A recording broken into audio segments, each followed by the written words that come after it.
13 14 دوستان عزیز یگان گپ دا باور نکنین همش دروغه همش قویده بیا برادر عزیز همش کمپیرافسونه ما همینجا یک بحث کردیم با تجارتکارای همین سمرقند نگه برادران شاه زنده دا میگه یک جا میری میگه پایمونچه که میبروی 16 تا میفروی 15 تا من میگم خیلی نیست میگم خیلی یک جای زندگی میکردگی شاید خیلی میدونین که شاید دور پیش 7 تا 8 تا زن میگرفتن انا دوستان عزیز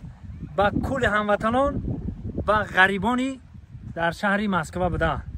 با شما توصیه میتونم شرکت موحدین مرامت این رقمشون واتساپ دارن مرامت زنگ بزنین آفیسشون در مترو ودنی استادیون های آفیسشون مرامت کنین برادرها البته ماشین های نو و زمانوی در خدمت شما های مرامت تنها شما زنگ زدن برای گذشتن سرحد در خدمت شما شرکت موحدین باقی سربلند و خانواد باشین همه وقت جیبکاتون پری پل باشد زنده باشین سلام دوستان عزیز برادرای قدردان ما عین حال در سمرقندیم سمرقند کندمان بزینش کفیگن از چاچ طبیعی همیشه خوبی از خود تلان آمده مقصد که پیشگذشتگان رودکی شهر را نویستگیان ما همینجا یک بحث کردیم با تجارتکارای همین سمرقند نگه برادران اینجا در شاه زنده ما اومدگی مراسم چهارم بار خدا دروغ نکنه همین خشید بسیار میومیجه مقصد که سمرقند این جای همون تاریخی شدم چی گفتنی شاه زنده دا میگه یک جا میری میگه پایمونچه که میبروی 16 تا میفروی 15 تا من میگم خیلی نیست میگم خیلی یک جای میریم که همون رو حساب میکنیم همین بحث ما کردیم همین طوری باشه درست باشه میگه پایمونچه که میبروی 16 تا میفروی 15 تا کو میریم هم شاه زنده بسم الله الرحمن الرحیم میگیم و میبرویم چی گفتیم برادر یک جای میریم اینجا برادرها قبرستان شونه یعنی منزل جاگاه السلام علیکم یا علی قبور و علیکم السلام یا علی صبور جای همه جنت چا قیامت نزدیک است اینا برادرها اینجا قبرستان شونه میریم شاه زنده ادمی هم بحث میکنم گپ و اینا میگه مردم ازبکستان همش میدونن میگه که یک جای بریم اینا برادرای عزیز منزل جاگاه تاجیکا اینجا 97% تاجیک اینجا برادر 97% تاجیک هی انا میگه که دیگه من اینجا که از میریم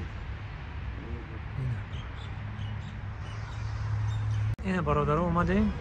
شاه زنده ما راستی گپ اومدگی می شاه زنده دا میریم کسانی که در برای هم پیمونچک معلومات دارن معلومات در کامنتر بنویسن من میرم میبینیم که چی گپ میگم حرکت هست و نیست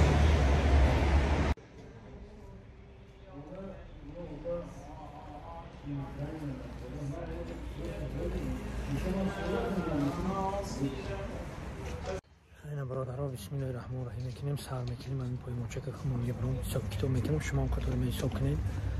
خطا نکنیم اینا بسم الله الرحمن الرحیم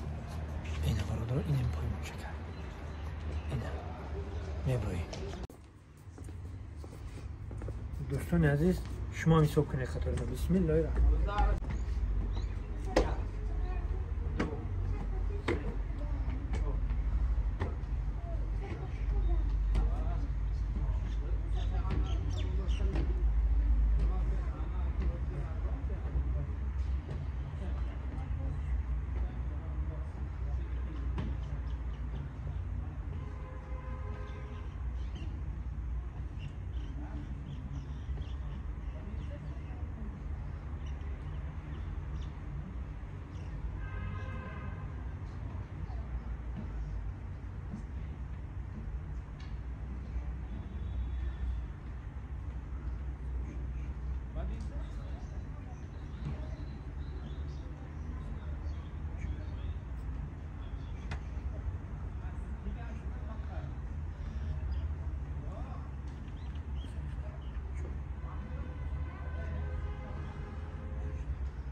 یک باری دیگه یک جوی میریم اینا های نور میریم اینا یک دو سه چهار پنج شش هفت هشت نه 10 11 12 13 14 15 16 17 18 19 20 21 22 23 24 25 26 27 28 29 30 31 32 33 34 35 36 خب 36 میریم 1 2 3 4 5 6 7 8 9 10 11 12 13 14 15 16 17 18 19 20 21 22 23 24 25 26 27 28 29 30 31 32 33 34 35 36 دوستان عزیز یگان گپ دا باور نکنین همش دروغه همش قویده بیای برادر عزیز همش کمپیر افسانه زنده باشید میدونیم زیارت میکنیم یک هفته در حق همه گذشتگی اللهم اغفر لی و لوالدی و الاستاذ و الجمیع المؤمنات و المسلمین و المسلمات برحمتک یا ارحم الراحمین الله اکبر همش دروغه برادر همش کمپیر افسانه اینو به چشمون دیدیم ختم با حساب کنیم برادر عزیز راستی ما 4 بار حساب کردم همش دروغه همش کمپیر افسانه برادر ما را 16 تا گفتن 15 تا گفتن همش دروغ بوده نه شاه زنده ما خواستیم که جای کم پادشاهنشینه ما شما دا نشان بتون جای پادشاهنشین از یک جای میداریم تماشا میکنیم اینا وزیر ما شما دا میداریم یک نشان میکنیم جای پادشاهنشینه شاه زنده در چه قصر زندگی میکرد اینا بسم الله الرحمن الرحیم میداریم انا که اجا ایسا جای زندگی میکردگی شاید خیلی میدونیم که شاید دور پیش 7 تا 8 تا زن میگرفتن مقصد اینا بیچ خیلی جای زیبا بینه چقدر جای زیبا اینا بینه جای هسته که باور که حلاوت میبری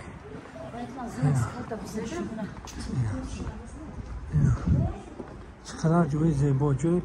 پادشاهنشین پادشاه ها زندگی میکن وقتش نه اینه برادرها اینه این طرف جای مقصد همش تمام خونه هاشون گور کردگن اینه این طرف ده منزل جوگه هاشون این اختام ببینین اینه برادرها شاه زنده را اینه برادرای عزیز شنیدن کی بود مانند دیدن اینه ما دیدیم اول باید میکنن که 16 تا میبروی و 15 تا میفروی یکان گپ نیست همش خوی دوی عقل داغو باشین ما سفر دهیم انشالله که جای رفتیم با بناور گرفته پیشکش شما میگردونیم زنده و سربلند و خانواباد باشین برادرای عزیز پیش سیاه بازار دهیم ما چند نفر وقت پرسون کردیم گپ زدیم این یک برادر ما در این همینجا شب روز همجا دیم سلام علیکم برادر جون سلام علیکم شاه زنده ده اکا جون میگم پایمانچکا ده میبروی وای فرومدن ده وای یخی لکه برو ایستم بیم اکا نپیدمیر چیلتا فروم ایستم بیم شمریدم اکا یخیل چیلتا اکا این اقدیما موندوی که شتابه برو ایستم با اکا شتابه چیلتا میگوید این فروم ایستم یک تا زینه کم میشد میگوید این گپ همه دروغ اکا یخیل چیز اکا جونم اینه برادرها انیق دقیق شفا میدین یکم گپ نیست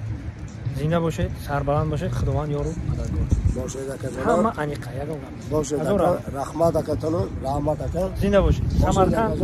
رحمت اکا زنده باشه خدمت باشد همه چی هم خوب این دوستان عزیز درون مسجدی شاهی زنده داریم وقتی در آمدم همه جا رو تماشا کردم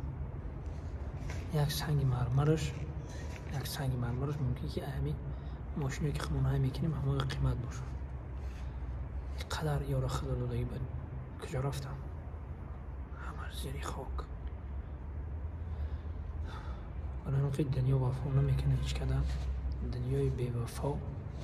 وفا میکرد این مردکو وفا میکرد